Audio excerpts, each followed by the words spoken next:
Isang bagong yugto ng kasiyahan at pag-asa ang tinatahak ngayon ni Maymay Entrata matapos muling makahanap ng pagmamahal para sa marami. Ang kanyang kwento ay patunay ng lakas ng loob na bumangon, magmahal muli at patuloy na magpakatotoo sa sarili. Yan ang sentro balita ni Floyd Brez. Matapos ang ilang personal na pagsubok sa pag-ibig, muling nagkaroon ng bagong kabanata sa puso ni Maymay Entrata na ngayon din ay kinagigiliwan ng ilang netizens.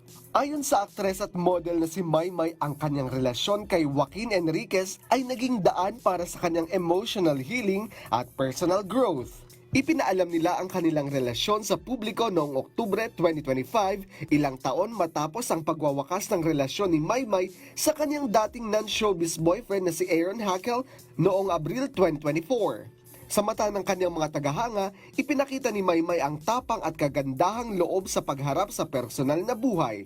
Ang bagong pag-ibig na ito ay hindi lamang nagbibigay saya sa kanyang puso, kundi nagbukas din ng pagkakataon para sa kanyang sariling paglago at mas malalim na pag-unawa sa pagmamahal.